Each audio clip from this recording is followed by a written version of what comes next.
to the Alehorn, the March 2023 edition.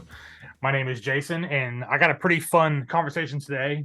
We have two guests who are, you could say, safely into the Stoner Doom scene with Mr. Chris Latta from Lavaborn, and Josh Schnieder, from the local production or local, what would you call it, booking agency here in Asheville, Grasping Air. Yeah. Thanks for having me. Yeah, so got some a couple different perspectives on this one topic today from a musician and a music fan, and myself, of course. And we are going to be talking about the Sword and doing a definitive album ranking. So, yeah, this is the only album ranking you need to worry about once we get done, so you'll know what order to listen to and what albums to avoid, if any. Before we get started, just want to remind everyone that this is part of the Flamekeeper podcast group, and we are on Patreon at patreon.com/Flamekeeper. Pretty small dollar amounts for patrons, 1, 2, and 5. Get you some perks, early access, stuff like that. So if you're interested, please go over there and throw us $1 or $2. We would really appreciate it.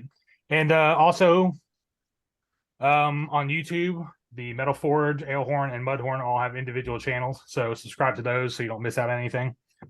So let's get into the topic. We are ranking the Sword albums and a quick retrospective of this band. Let's start with you first. Let's start with you first, Chris. What was your overall opinion on this band when you first discovered them, and now that they've called it quits? I feel like I posted about this before on my socials, but I feel like the Sword just had like a whole ass like story arc, and just differing ways that they were perceived over the years, including by myself. Like, I was actually one of those people who, I remember when Age of Winters was out and when Freya was on Guitar Center. It was sort of like that Stoner Doom equivalent of Dragon Force, like in a weird sort of way. But I remember not really giving them a chance at the time, since they kind of had like that whole hipstery thing going on, like back when that was a thing. And then what actually got me to check them out was about when I was actually starting to get into the scene about like 2012, 2013. I would run into other musicians who, like, Age of Winters was like one of their biggest influences, and they loved that band. And like, okay, these are actually guys that I'm gigging with now. Let me check this out. Mm-hmm. It was one of those things of like, oh, I listened to the first 3 Sword albums, and suddenly all my friends' bands make more sense.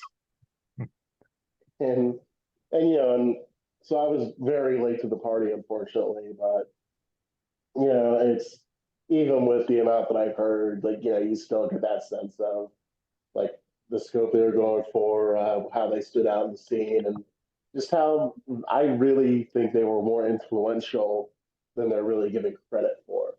Like, I did a write-up for Age of Winters a couple months ago, just like a little retrospective, and and I think that it was the most like influential 21st century Doom album. Like, more than Dope Throne, more than Dope Smoker.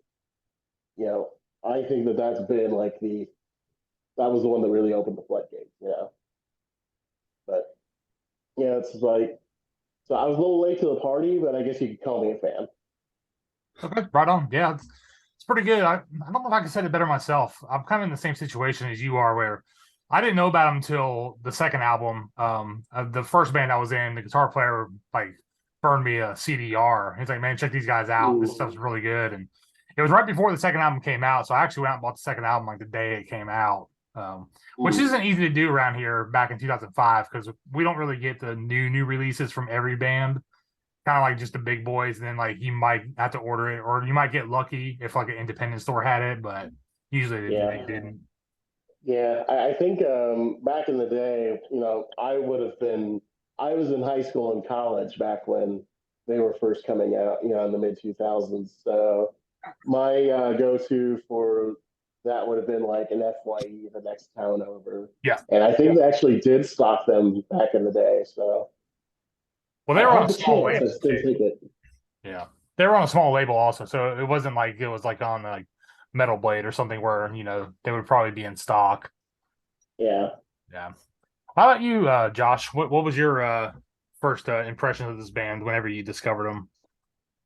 So I was even later to the party than both of you. Right. So I kind of discovered them around 2012. So when the third album came out. Okay. No, sorry. Fourth. Yeah. Fourth album. Mhm. So yeah, I was real late to the party. But I was super into Clutch then. Mhm. And I heard Freya. It was the first song I heard, but even though the fourth album had come out by then. And I remember saying to my wife, like, oh man, Clutch and the Sword playing together would just be really cool. And it was like 2 days later that they announced a tour and they were playing. I lived in Florida at the time. So they were playing in Tampa. So we just went and saw them. And from that point forward, I was like, man, this is an amazing band, And I was still kind of new to the whole Doom thing. Right. So yeah, just that show and the Sword with Clutch. Lion Eyes played there too, but that show kind of opened up the whole underground small show, small venue scene for me. How much, so much better that is than some of these big stadium shows and everything. Yes, I agree. Yeah. Yeah. At this point, all my favorite bands are in the clubs. I feel Yeah. Exactly. Yeah. Well, And, I like going to clubs too because I know I'll be home, in a few hours instead of like 12 that's hours. true. So Mhm. yeah. On a side note, I have seen the Sword with Clutch many times also. And I think that I get more excited about Clutch announcing tours because they have really good openers more than I am about Clutch actually playing the show. Yeah. Yeah, these days especially, it's always like they always have really good bands opening for them, and it's like by the time Clutch gets there, you know what, I've had my fill. I might just go or just watch a couple songs and get out of here. Beat the crowd. Well, I think one of the things that works in Clutch's favor is that they also pull from such a varied amount of support acts. Like even in the last couple of years, there's been like the tour that had like the Sword on it, one that had like Helmet, if I remember right. I think Stan was on there. Yeah, And then they just announced one that's Amigo the Devil was the supporter. It's like, how many bands can pull that off? yeah, Of just Yeah. that degree of athleticism. I find that very commendable. Like Clutch is one of my favorite bands. So yeah. I agree. They used to play here a lot, but they don't play here as much as they used to anymore. I don't really know what happened, but it used to be a pretty much every year thing around New Year's. Actually, they played here a lot, but then they kind of quit coming around. So I don't know what happened. mhm. All right, guys, we ready to get into the album ranking section of this conversation. Yeah, let's do it. All right, so like I said, we're gonna go from latest to earliest, and then I will average out all the scores, and we'll do a golf score style. So highest is the worst, lowest is the best, or we'll say highest is the least favorite, lowest is the most favorite. Well, Yeah. like that. So I'll just go in order. We'll go Josh, Chris, and then myself, and then just tell us the score you have for Used Future and any standout tracks if you have any. All right, Used Future. So I mean the scoring system that I'm based on is 1 to 7. Right. If that okay, so I put it at 5. Okay. The Book of Thoth was probably the standout track for me. I've been really haven't listened to Used Future that much. Checked it out when it first came out, and then it just kind of petered off because there's so much music to listen to. So revisiting it now, it was pretty good. Speaking of Clutch too, I feel like there is almost some Clutch influences on the last few albums. They got a little bit less heavy, a little bit more bluesy. So yeah, I guess I'd put it 5. I like the distortion tone on the Book of Thoth. That's what made it stand out to me. Cool. How about you, Chris? What'd you rank it at? I would probably having to adjust for the differing score that I'm used to, but I probably would say about a 5, maybe like about a point, like a 4.5, I'd say. Okay. Like it's one of those albums where you listen to it, it's like, this is fine. Yeah. Like it does kind of build off of the, the more mellow vibe on like high country, that more laid back blues rock feel, like you said. I know the like apparently the Clutch influence was very intentional. Like I think they chose a particular producer who had worked with them before, so they were aiming for that sort of vibe. Like one of the things that kind of gets me about that though is like I feel like a lot of people who are influenced by Clutch kind of forget why Clutch is so good. And one of the things about that is, in my opinion, a very big part of what gives Clutch their character is Neil Fallon's charisma. And he's just like the most, he's that weird mix of like, hey, what if David Lee Roth could read? And, that's always that thing of, he's very much a very showboaty frontman, but he's smart about it. And he's very charismatic, and he makes you care about all these weird subject matters. And every other Clutch worshiper forgets that that's a thing. Yeah. And unfortunately, I feel like the Sword wasn't exempt from that. Like, I kind of feel like one of the Sword's setbacks as a band was that, no offense to them, but their vocals just aren't very charismatic. And like in the early days, it was more like, okay, they're getting blown out by the guitars and the drums, so you're focusing on those.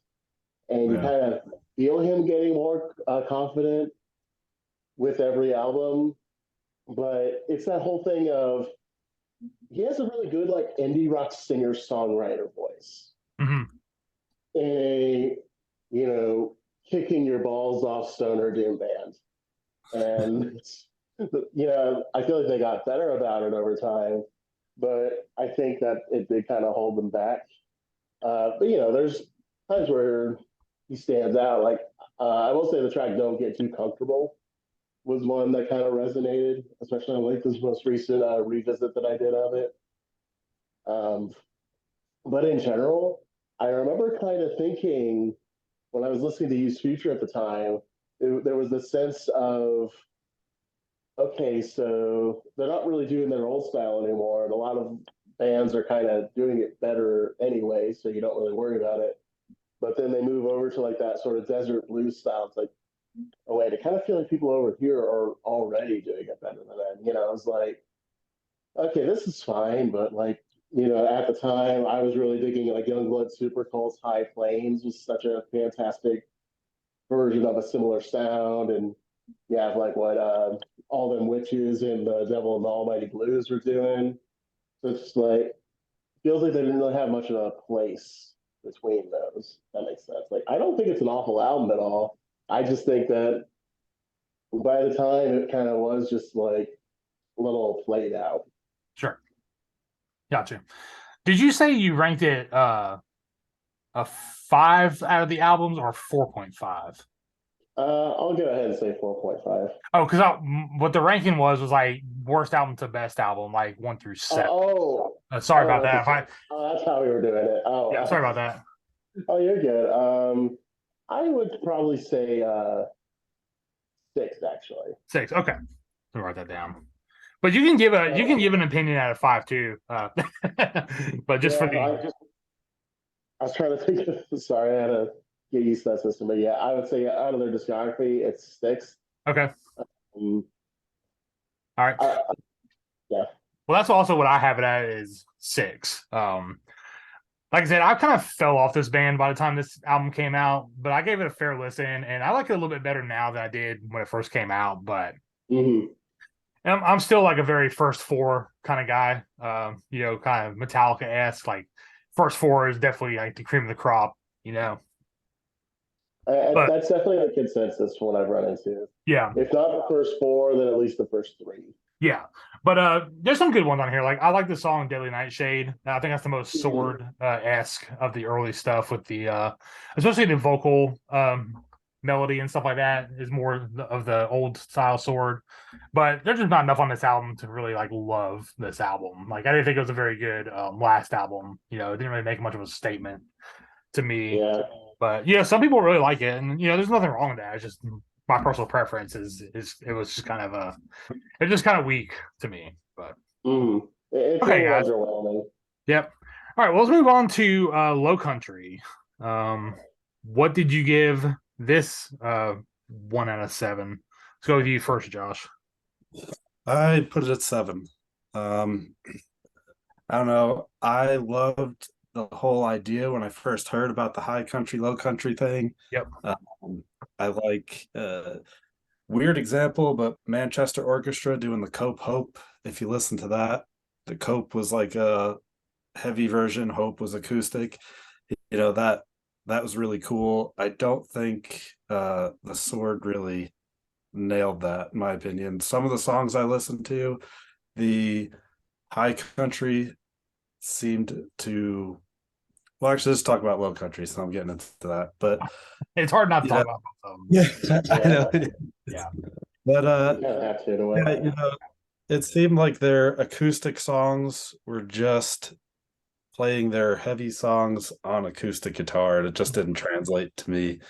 I did find Ghost Eye was pretty cool because out of the ones that I've listened to, that one seemed to be a little bit different and held my attention, I guess. Right.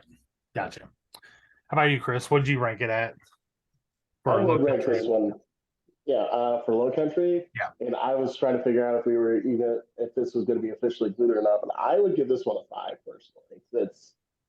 I have that thing where, like a lot of the things that I talked about with like Use Future, I know you can kind of say them by high country by extension. Like I actually kind of think that Low Country played to like those last bits of strength a bit more, where it's like, okay, this probably is like their best vocal performance in particular, because it is like now you don't have to try so hard. Mm-hmm. Now you're not getting blown out by everything. So it felt like, it captured the vibe and vocals were solid. And the only thing that I could really say about it is that I wish some of the arrangements were longer. Like I know there are a couple songs that are shorter than like the high country versions. Yeah. And I also just kind of have that thing where I imagine, like, what if there was no high country? What if this was it? And I don't know. I just love the thought of the degree of like brass balls it would take just to be like, no, fuck it, we're doing an acoustic album now. Yeah. And I always love that idea, and I kind of wish they hadn't like done it as a side thing. But then I'm also at the point in my life where I'm kind of all here for active antagonism of fan bases. So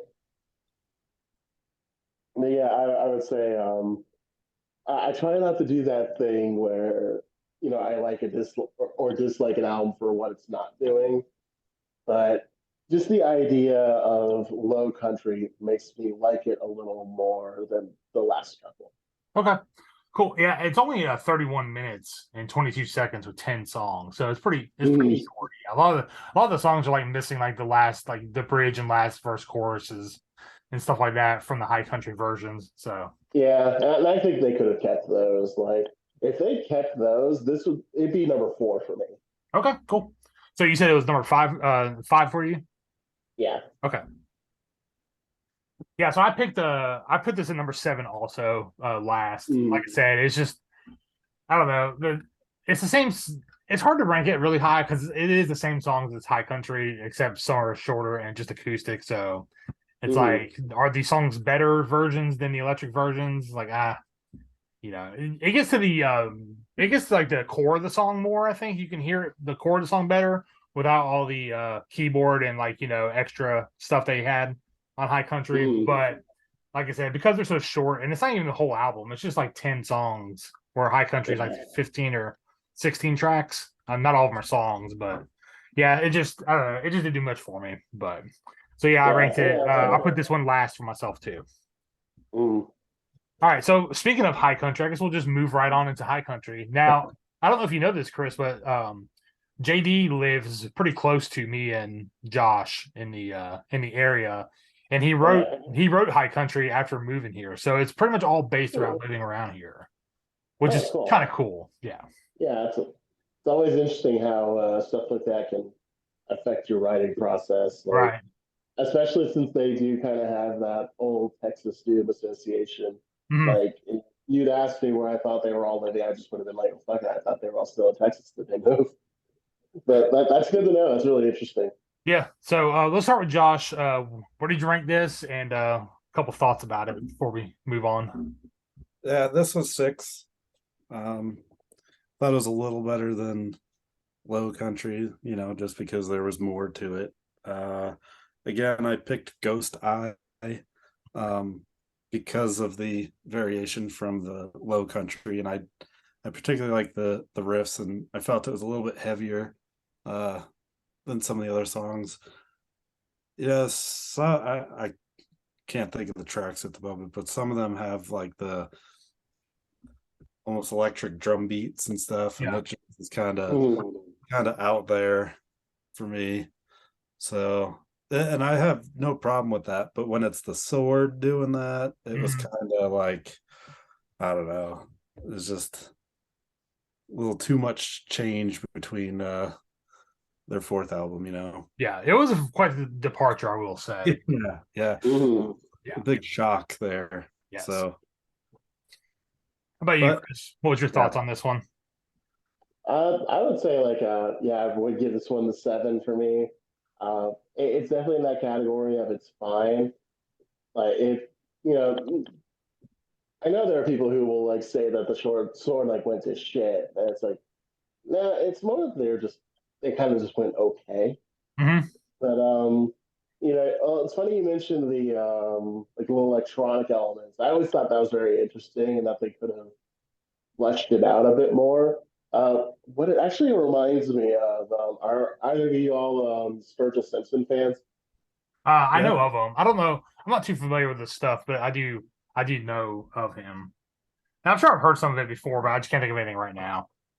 Yeah, it's if you ever want something weird to check out, he did an album like he's normally a country artist, and he's very like traditional country, so fantastic stuff. But he did an album a couple of years ago called Sound and Fury, and the idea like it's really eclectic in the sense of like he kind of has his country roots, but he pairs them up with like almost stoner rock riffing and like electronic samples and stuff. Okay. It's really unique, and it kind of reminds me of like a ZZ Top circa Eliminator, where it's Yeah. like they're going into the future and being all digital, but they're still blues and shit. So like, and that kind of makes me feel like that's what I have the conviction to see that through.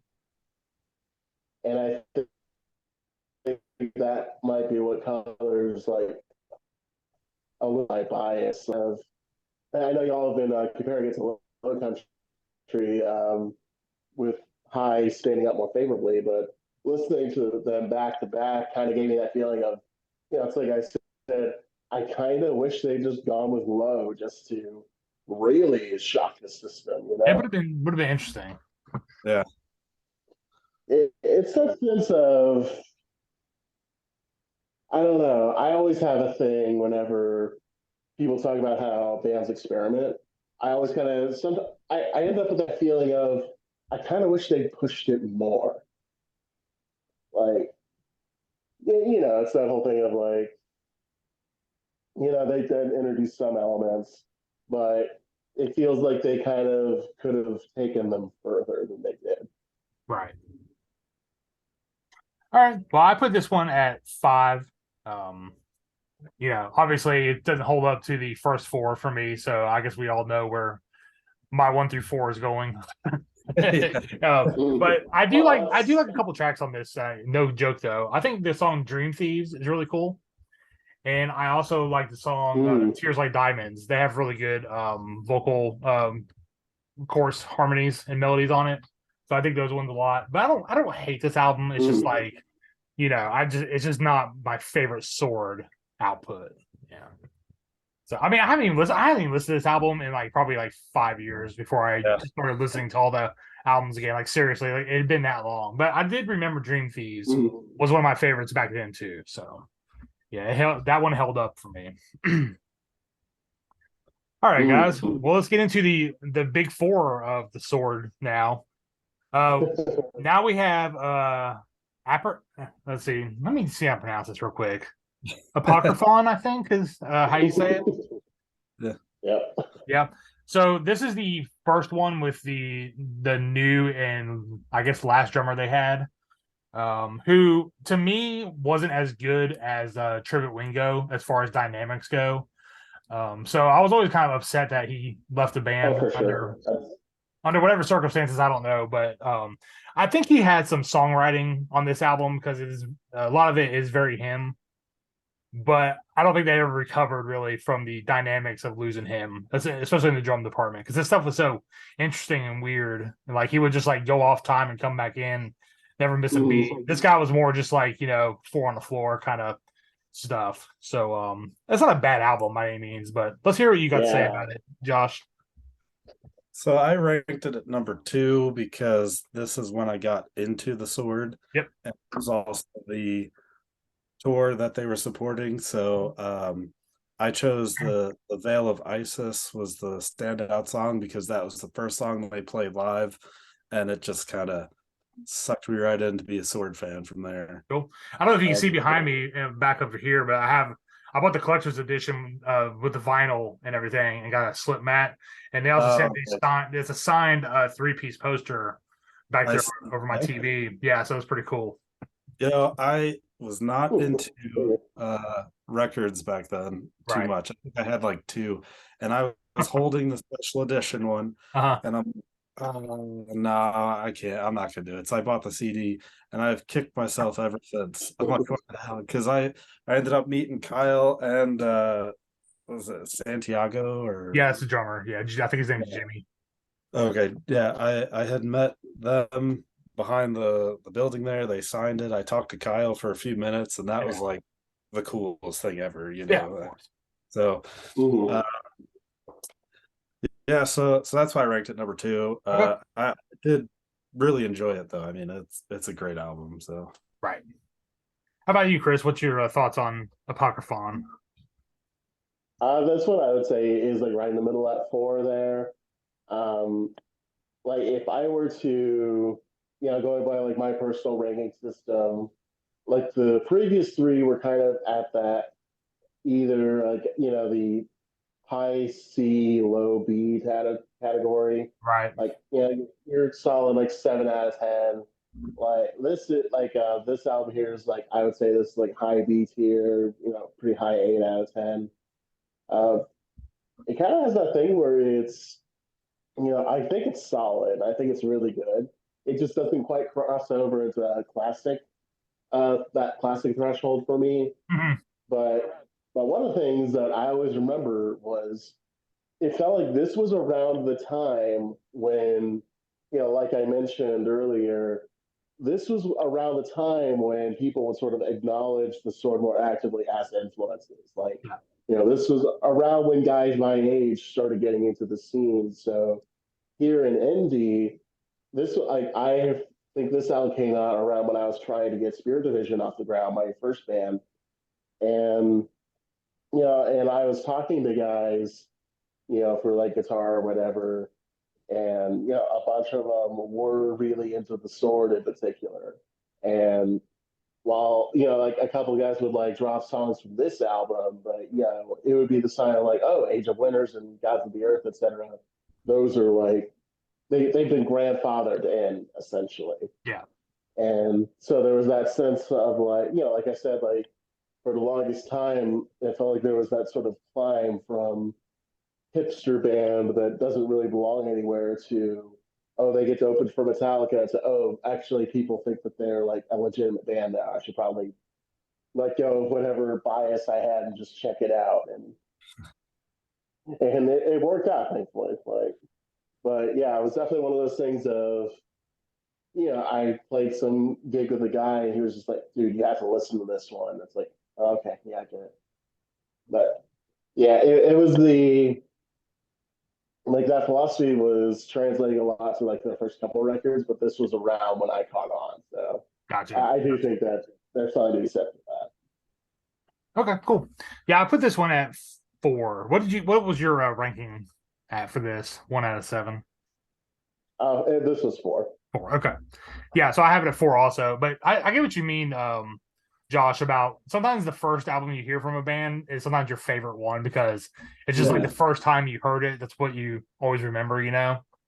Yeah, if I were to join in on the Sword at a different time, Yeah. it'd be different. But that was when I did most of my listening to the Sword was off that album, and that's what introduced me to him. So yeah, I always have that special connection to it. So Sure. Yeah. Yeah. There's albums like that for me too. It's like I love High on Fire, but I got into them like in the it's eluding me now. The one with Frost Giant on it. Or Frost Hammer. Sorry, Frost Hammer. Snake to the Divine. Yes, yes. Everyone's like, oh man, the early ones. It's like, yeah, that's what I found them on. So that's what I like. I found them too. I get that. Yeah. With the High on Fire, Blessed Black Wings was my first back in high school. Nice. So I don't know if I'd call that my favorite, but that definitely was like a big gateway. Another conversation for another time. If you're listening to High on Fire in high school, you were like a very brutal kid, like eclectic, because that is not some music that you just listen to like on a whim. Like, hey, listen to this. It's like you gotta keep that to yourself because people are like, "Is this kid okay?" Well, what's funny about not to deviate too far, but like High on Fire, I am like High on Fire had that weird thing where I found them. This was back in the MySpace days, so. Yeah. That was where I found so much stuff when I was a teenager. But one of the things that appeals to me with High on Fire is, and they're very similar to the Sword in the sense of like, they kind of have sort of similar foundational tropes where it's like both bands are doom rooted, but don't really swing like doom bands. Sure. And their drums are more like thrashy and like more extreme. The trick is mostly just the overall aesthetic that each one offers, and then just like their differing vocalists, where JD is a very clean singer versus Matt Pike's your standard shouty boy. Yeah. But I think one of the things that appealed to me about High on Fire was, back in those days, I didn't really have a solid understanding of what like sludge metal was. Mm-hmm. Like there was that sense of, okay, this is its own thing, but you don't know what to call it. And I remember, Blessed Black Wings, I remember checking it out around the same time that Mastodon's Leviathan came out. And one of the things, I had such a hard time with Mastodon growing up because, like, the marketing for it was very, like, I don't want to say off base, but I took it too literally in that sense of, like, oh, here's this band that's harkening back to Master of Puppets and Rush. And it's like, oh, a band that sounds like Rush? I should go to, this sounds nothing like Rush. so like, so I have that bias against Mastodon, but when you get to something like High on Fire, like, it's basically, hey, what if Lemmy played in Slayer? And it's, okay, I get it. That's pretty easy to translate. So I had that foundation with that, and they always stood out in the sludge scene for just that more classic metal appeal. And that was always what I liked about that. Like, it was the sense of High on Fire stood out from many other sludge bands because they were the ones who were like looking at, who had all the fantasy imagery and all their albums looked like D&D like books and stuff. Mm-hmm. But like the biggest distinction between the Sword and High on Fire was that the Sword was actually like reading those books. They were getting into George R.R. Martin and all the fantasy stuff. Whereas High on Fire, you kind of look at it, it's like, yeah, you kind of just looked at all the book covers that I'm here for you both. Right on. Well, that'll be for another episode. Is the High on Fire album retrospective? They're still active, so I don't want to do it anytime soon. But all right, so we're getting to the first 3 here. So the next one up is Warp Riders. What you got on this one, Josh? What's your opinions on this one? I put that at number 3. I really like Ooh. that album, and I hadn't listened to it in a while, so I was going through and trying to pick out a song. And Trace Brujas, I mean, that riff is just sticks with you. So Cool video too, by the way. If you've never seen yeah, it. Yeah. I have to check it out again. It's been a while, but They have a trilogy actually. It's all like a connected story with like 3 videos. oh, I didn't know that. Yeah, it's Trace Brujas, Night City, and I forgot the other one, but yeah, they're pretty cool. It's a pretty cool series of videos. Oh, that's interesting. I usually don't check out music videos too often. Yeah, I don't really either, but that's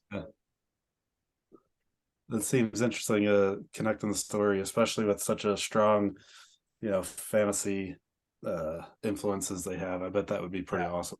Yeah, I mean they're dated obviously for the time, Yeah, but still, I mean, but they're cool videos still, regardless. Yeah. right. How about you, Chris? What was your thoughts on Warp Riders? This one's definitely number 2 for me, and I remember, when I was revisiting that, I revisited the Swords of Scarfy about a month or 2 ago, and I always kind of had it in my head that, like, okay, Gods of the Earth and Warp Riders are probably tied, but how do they compare it? And I think Warp Riders has the edge. Like, I think it did a really good job of moving beyond the sound of those first 2 albums. They put it toward something a bit more adventurous and something that is more like, hey, this is flat out a concept album. And it has that vibe. And I do love how it just sort of has that feel of like a Ralph Bakshi like book, or Ralph Bakshi movie just set in the desert. It's very sci-fi, but also like kind of Western in a way. And and you can hear more of like through, and it's a vibe for sure. Yeah, I agree. I also put this one at 2. I'll tell my reasons after I talk about the other 2. But yeah, this one was like it just went from like cool fantasy to like really cool sci-fi to me. Like it was very kind of like Star Wars meets Battlestar Galactica feel to me. Like it's kind of like a very 70s sci-fi feel to me, maybe some 80s in there. But yeah, I mean, I think every song on here is really really solid top to bottom. But Night City is my favorite one because it reminds me of it reminds me of Star Wars, like a fucked up cantina or something. Because like like the lyric, nobody cares if you live or if you die, stuff like that. It's like you're just kind of on your own and everyone's out to get you or take something from you. So I like that song a lot. But yeah, this album is one of my favorites. I listen to it several times a year still to this day. That's cool. Sometimes I stay on it for like weeks at a time. Like I won't listen to anything else but this album. But so yeah.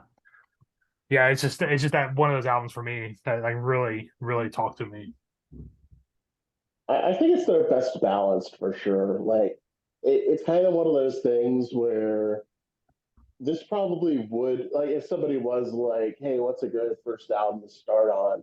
I probably would say this, honestly, because it presents them in the most balanced way, where it is just like nothing feels like it's overpowering anything else, nothing feels off balance. Like, it's 2, so there's obviously one more that I like than it, but I think that this one is, I feel like this was sort of like their creative peak in a way. And I'm also pretty sure, if I'm not mistaken, this was also around when they opened for Metallica, so that gave them a little boost. And the Death Magnetic tour, they pretty much toured the whole time. So yeah, it'd be about 2000. I think it came out 2009. So yeah, it'd be about right. Yeah. And so like I feel like that was around. I think that played a role in them getting seen as like okay, this isn't just a fad. They aren't going anywhere. Yeah. So I think that was pretty important to their legacy. Yeah, I agree. I have thoughts on them. I have thoughts about the demise of that band after we get done with this, but I'll hold them on. I'll hold on for that. But okay, next up is Gods of the Earth. What'd you have for this one, Josh? I put it at 4. 4. I thought it was a great album, but with the other three, I honestly didn't listen to it nearly as much. The Black River, though, Mhm. I mean, that song is fantastic and Yeah. starts off with those harmonies. Same thing you love Temptation Wings for. So, Oh, thank you. Hmm. yeah, um, yeah, that's something that since you asked me to do this, I started listening to it again, and it's definitely an album that I've enjoyed and am gonna dive further into as well. Mm. How about you, Chris? What's your thoughts on Gods of the Earth? This one is definitely a three for me. Okay. It's one of those things where it's like if you'd asked me about a month ago, I probably would have said two, but War Predators just came out, on top. But I think one of the things that stands out about Gods of the Earth is that it kind of does the same sort of stuff that Age of Winters does. It's very much like it feels like Age of Winters Part Two, not gonna lie. But I feel like that was kind of one of the things that would happen a bit with their discography was it wasn't like a huge discography, so you can't say it was like every single time, but like what this does, like I kind of feel like High Country and Used Future had a similar dynamic Yes. where like they're both pretty similar. Like there's just enough different for it to not be like a total retread, but it like with Gods of the Earth, I would be very curious to see like the writing process. I'm always curious about band songwriting, and with that, there's always the question of like, oh, what did you have left over from your first session? What did was there anything that you were writing back then that didn't fit it, or that you wanted to develop further down the road? Because there were some times when, for example, like with Judas Priest, like with their first couple albums, they were generally written all around the same time. Like Rock and Rolla was out, but they had written Sad Wings of Destiny songs.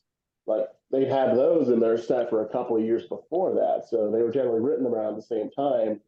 And I kind of wonder if the Sword had that going on with Age of Winters and Gods of the Earth, because there is that sense of you could kind of listen to these back to back, and they kind of have the same vibe and the same sort of tropes of like the drums and the guitars and all that. And it's one of those things where it's like it's more of a good thing in my opinion. Like the track Maiden, Mother, and Cronus always stood out to me, and I know it was kind of like I think that's probably one of the best known songs from it. But I do think that like the top three Sword albums are pretty great in my opinion. Yeah, I agree. Yeah, I'm with you on that. I kind of see this as part two of the first album.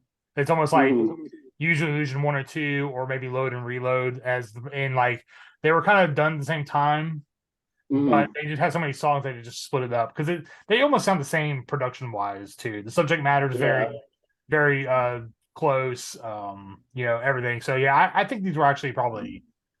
I think a lot of this album was probably written when Age of Winters was written also. That's why I put it for three, because I was like, it's almost like it could be like one number one part two, for me. So yeah, well, it's like that. Like going back to what I mentioned, it's like, well, it's my number two is basically between Warp Riders and Gods of the Earth, and while Gods of the Earth was a very good like reiteration of the first style, it's like Warp Riders just did a bit more. But like if you were to like, I give them both a 9 out of 10. So it's not even that one of them is less than the other. It's like these are basically the same quality. It's just a matter of which one was doing more. yes, But Gods of the Earth does come out pretty strong. It's a fun listen. I like them both. Detective Black is pretty fucking badass. Yeah, that's a great one. Yeah, it's a good one. So what did you rank this one at out of 7? This one was a 3 for me. 3. Okay. All right. So I'm assuming that everyone has the same number one. One left. All right. Well, why did you give this one your favorite, Josh? Age of Winters, the debut album back in 2006. Like I said, it was Freya was the first song that I heard, even though it was 4 albums in that I finally heard it. And it was what wanted me to go see them live. Mhm. And it's the only album I actually own on record at the moment too. So I mean I will have to fix that at some point, but Yeah. definitely bought that as soon as I could. Um so yeah, for a while, I thought Freya was gonna be my go-to song, but Iron Swan, I Iron just Sworn. Okay. song, man. Yeah. Uh, Ooh. I'm into Baroness too, and I feel like that intro had a bit of a Baroness vibe, which I thought was unique to the album, Yeah. and then just riff after riff on that song just is epic. Yeah. So yeah, Yeah. I love that. I mean, there's not it was a tough choice, but uh, every song on the album is fantastic. Yeah. I agree. I agree. How about you, Chris? What was your reason for number one? It's just yeah, like I said with this one, you can really feel the influence from it. I mean, getting to the music itself, I just love the execution where it is just like the drum, like especially the drums on the sound are incredible. Like I feel like this one, like it kind of has that thing where I think a lot of the beef that people had about the sound back in the day was just that it didn't really have like the swing of old Doom, like your sleeps or your like Caius. Like it doesn't really quite have the same swing and swagger to it, but it makes up for that with like just more power. And the guitars and drums, especially on this album, like the synergy is just awesome. And I love that feel of how all the songs do kind of play into a greater whole where even if the riffs are pretty chunky, they kind of flow incredibly well together. And it does have that feel like it's very breezy. Like it's the sort of album you can listen to like twice in a row and kind of forget that you did, but not in a bad way, just in like I was really caught up in that vibe for a while way. And then it's also just like I really like the mood on it. It does feel like very windy. You listen to it, it's like, oh, I'm just in the middle of a battle, in the middle of a snowfield. And Yes. there's like dudes with maces and shit. But then there's also so you have that side of it, and then there's the other side of it where it has that, but it's very relatable. And that's like especially like one of the things that I've always had the beef on, I mentioned earlier, was like the vocals on this. And what's that weird thing of like they get like the vocals on this kind of feel like an afterthought sometimes, and they tend to like get overpowered by the guitars or the drums. And I've had those times when I've wondered like, should they have had a stronger vocalist? Like I could kind of imagine like some guy up front trying to be Dio on it, like just like the old school like heavy metal singer like vying for presence. And as much as I would love something like that, and bands like Grand Magus are really good about that sort of vibe. I Yeah. think that what worked for the Sword was that it kind of does just sound like a bunch of kids on like an especially nerdy D&D campaign, Yeah. and it's very endearing, and I kind of love that about it. It definitely is that feeling of like, yeah, I can see why there are 20 million bands that sound like this now, Yes. and and I had a lot of friends in that, and some of them honestly did it better, some did it as well. Yeah, so it's definitely the sort of album that makes you want to play music like that, and I think that's kind of a rare art in my opinion. Like there's stuff that you can be awed by and be impressed by, but how much stuff out there makes you go, I want to do that too? Like especially when you get older, that's just such a rare quality in my opinion. And and it's the sort of thing where you normally see that with like one of my bands like that for me was Black Sabbath. It's like everybody hears Black Sabbath and they instantly just want to do what Black Sabbath is doing. But I think the Sword taps into that pretty well on this one. Yeah. I agree. Yeah. I couldn't say any better myself. It's like, it's just like, the first three in particular, you can say four, but they're just so fun. Like they just Mhm. it just sounds like they're having fun, like with being the biggest dorks they can, you know. I Yeah. mean, like if you look at the watch the videos for like the early albums, like JD has like long hair, he looks like really metal. Kyle looks really metal, you know, with his like sleeve tattoos. The bass player looks metal, and then like you see the drummer, he looks like a Xerox repairman. Like he's just wearing like a damn like a collared shirt, you know, with like stripes on it and shit. But it's like, dude, these guys just didn't care. They were just out there like playing, you know, and having fun. So yeah, Yeah.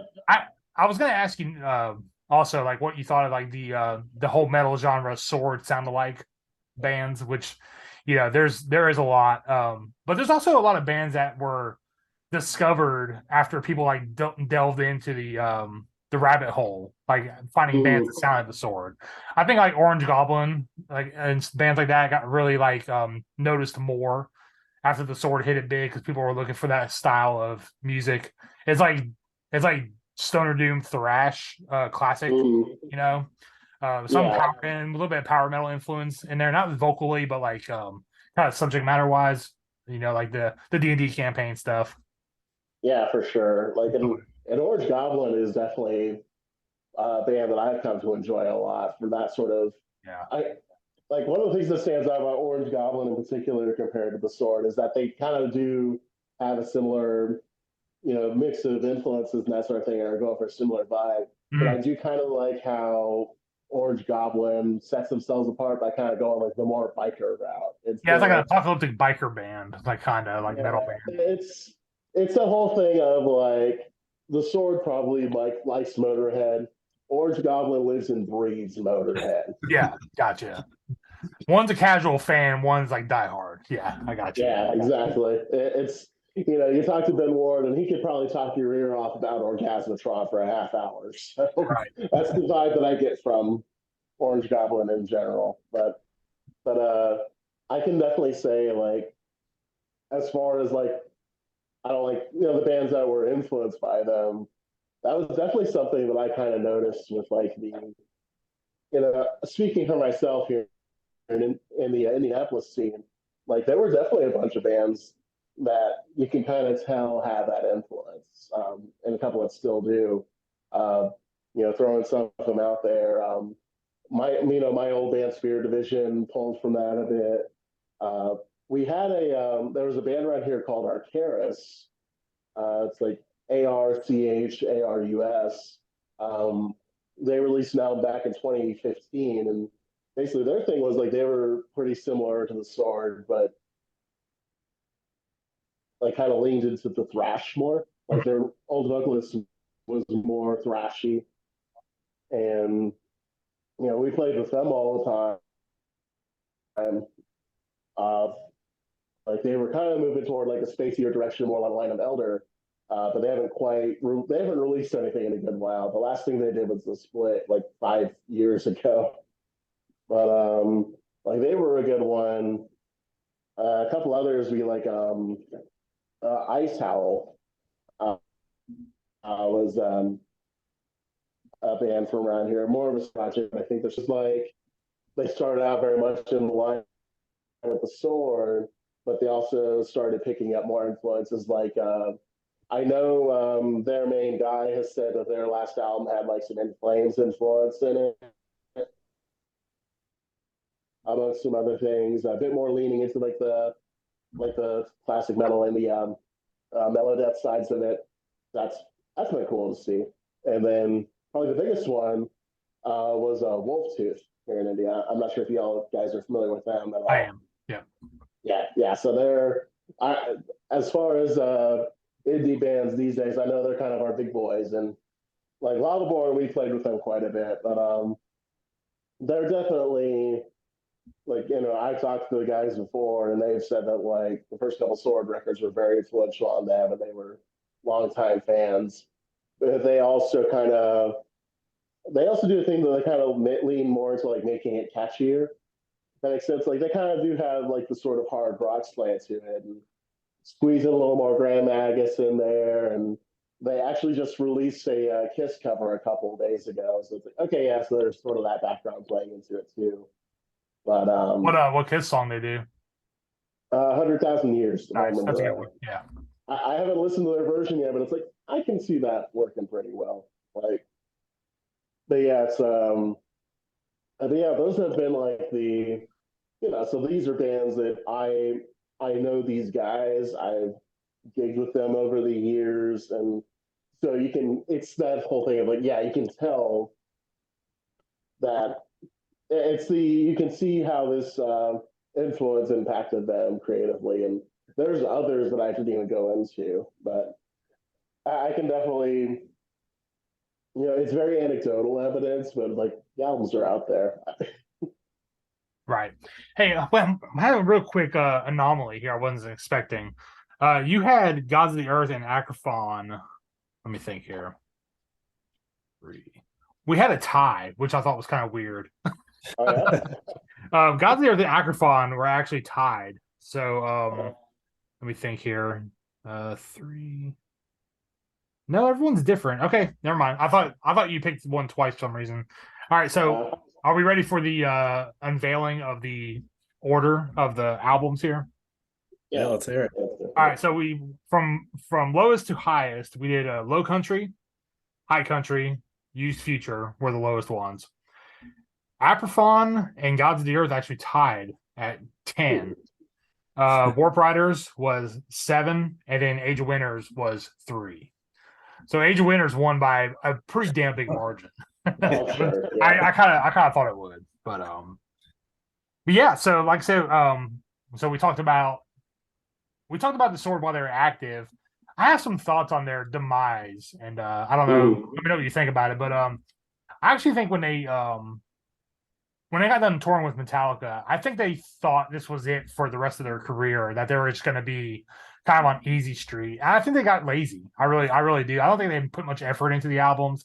I thought they would just they thought they'd just be picked up on big tours in perpetuity because they toured for Metallica. And I think they just kind of squandered a really big opportunity opening for Metallica. It just, to me, that's what it seems like.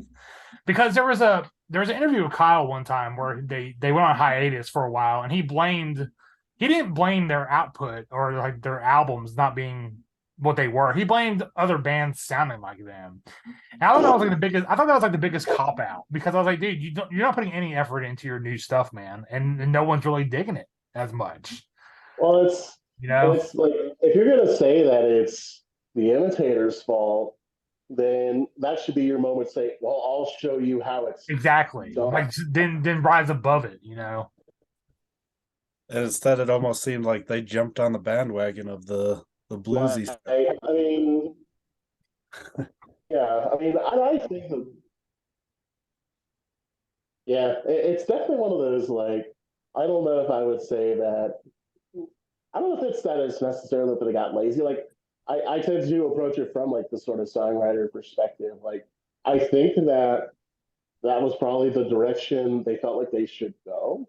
right? But I think there was the consideration of whether they had the confidence to really follow through on it and really bring something different to the table that wasn't already being done. Mhm. And like I mentioned earlier, it's like the consideration of we're being outdone in the style that we pioneered, so we're kind of pivoting to a different sort of direction, only to find that the direction we're going into, other people are already doing it better. Yeah. So it's there's a sense of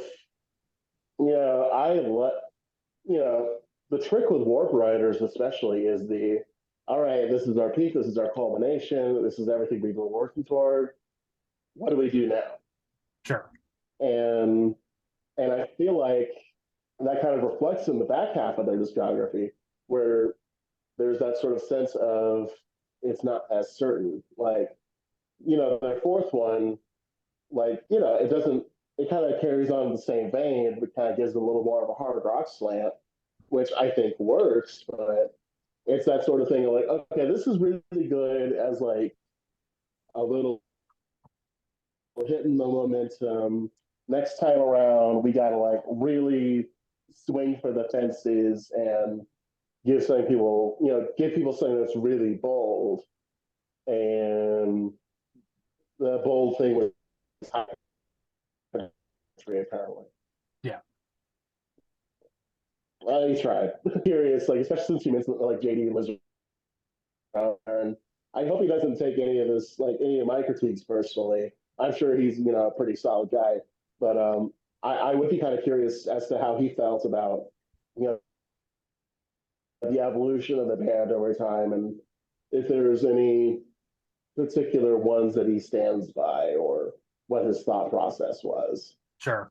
I mean, I guess I could rephrase it. Like, I don't think they got lazy. I just think they probably got a really big influx of money, and they were like, okay, well, I think we've made it now.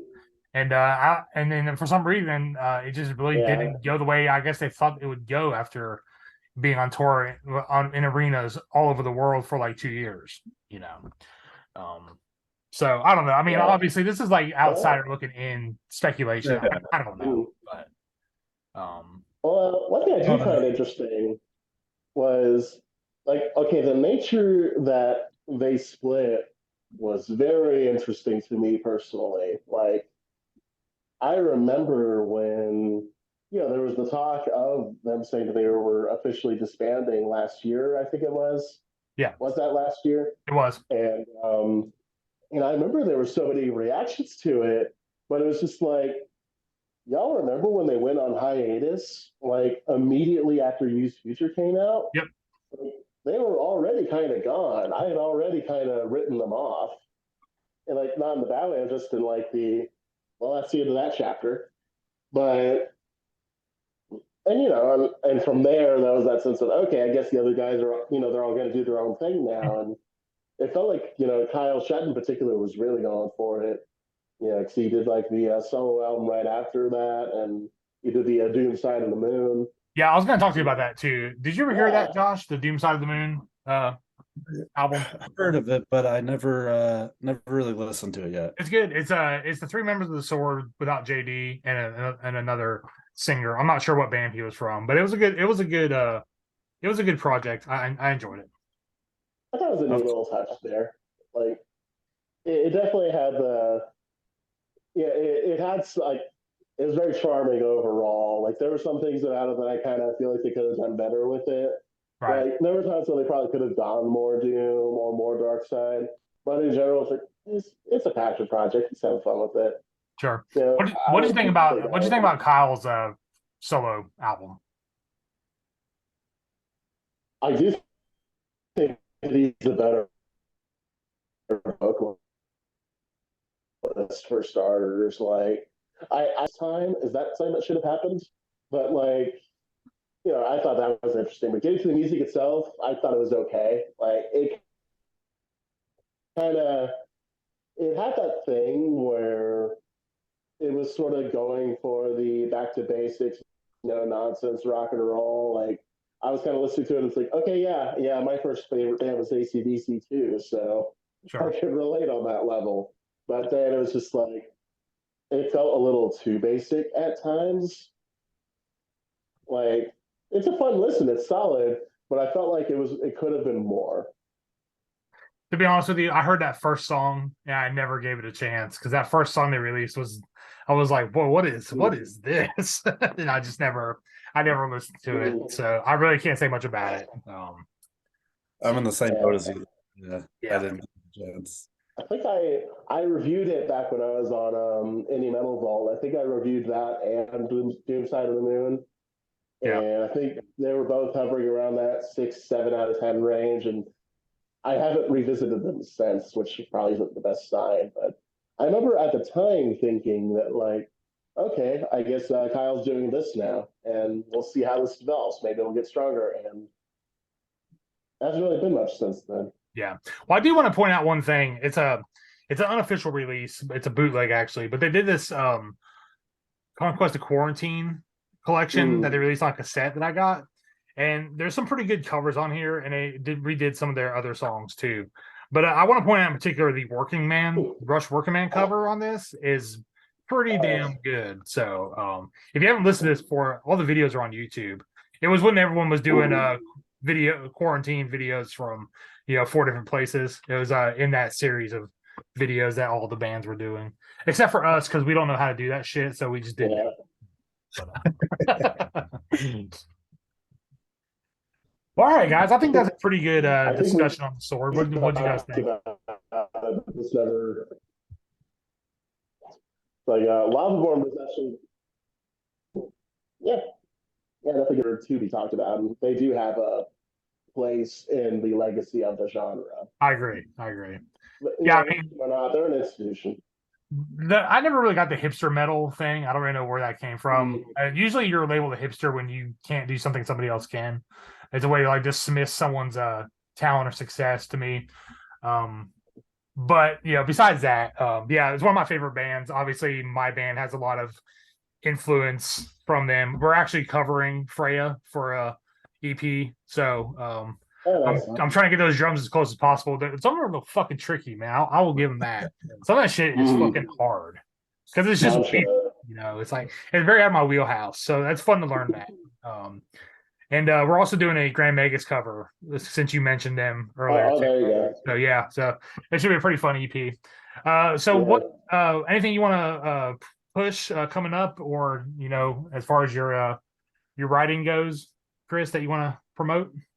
Yeah. Well, right now I've been focusing on the upcoming debut album from a new project of mine. It's called Cloud of Souls is the project name. We've got an album coming out called A Fate Decided. Okay. That's going to be coming out at the end of the month. It's basically, I've been calling it like blackened doom, like it's a mix of like doom and blackened heavy metal. I recorded it with Tucker from Throne of Iron. Okay. And a Thorax. So it's definitely, raw stuff, good time. Along with that, I do have my other bands, Lavaborn and the Sky Speakers. They're both in writing mode right now, but we have all our stuff out there as is, and we're looking to get even more of it out there. I'm trying to stay busy. Cool.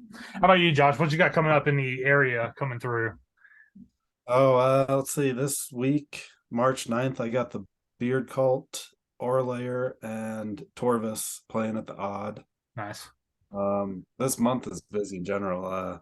The 24th, I got All Hell, Doomsday Prophet, and Mean Green playing their album release, so that'll be pretty cool. What happened with Black Tusk? Did they have to drop for personal reasons, or what happened with that? It was a miscommunication issue. I had originally talked to their booking agent, and so many people were involved that emails got missed or whatever. And I see. Okay. It's supposed to be a tour booked around it. That didn't happen. So Black Tusk is super cool, though. They're going to make up the show at some point. Right. So it'll happen again. But yeah, it's just I'm still new to the whole booking shows thing. So dude, it's hard. Yeah, I do one show a year that's doesn't really involve us, and it's like a pain in the ass. It takes me all year, Yeah. So, but this year's edition of my Steel and Stone Festival is done. I'm booked, 100% booked. Yeah, all I gotta do is get the artwork and announce it. So pretty excited. Yeah, that's cool. Yeah, I'm going more of a power traditional heavy metal route this year than Stoner Doom. So pretty excited about that. Oh, very cool. That'll be excellent. Yeah, Twisted Tower Dire is actually coming out and playing. Oh, shit. Yeah. First show in like 3 years, I think, 2-3 years. So that's cool. Pretty excited. All right, guys. What did you say the name of your new band was? Just so I can put it in the description. Cloud of Souls. Yeah, it's Cloud of Souls. Yeah, Cloud of Souls. Okay. And Lavaborn. All right. And also, everyone, don't forget to check out Chris's album review blogs, I guess you would say, opinion blogs. They're pretty lengthy. So if you want to get more description on each Sword album and like have like, days of reading, check his follow him on Facebook and read his album review blogs. They're pretty in depth, man. You say a lot of stuff I don't even think of. So yeah. I'm looking forward to your AC/DC one, by the way. That should be a pretty good one. I've been mulling that over. We'll see how that goes through. So yeah, guys, like I said, appreciate you coming on, and everyone, thanks for listening. Again, if you made it to the end of this podcast, patreon.com/flamekeeper for everything. Also, my unsleeved series, which I just show off like random merch items I pick up. Like for instance, this Fury cassette from Becky Baldwin, who filled in for King Diamond, not King Diamond, Merciful Fate on the last US tour. And also this killer Coffin Torture LP that I picked up about a month ago. If you like some really, really hard sludge metal, check these guys out. A 2-piece band that pretty much rip your fucking face off. It's pretty heavy. It's like I listened to it in my truck and I got like 3 miles a gallon. That's how heavy. That's how heavy it is. So, all right. Well, thanks again to Josh and Chris. Make sure you follow them on Facebook and all their other socials. Grasping Air Booking here in Asheville. Chris Latta from Lavaborn and Cloud of Souls and other endeavors. And thanks for watching, guys. And yeah, we'll see you next month. Should be a pretty good one next month. I think we're doing the Load Reload track verses episode. I've been wanting. So yeah, it should be pretty fun. So all right, guys, well, take care, stay heavy, and we will see you next time.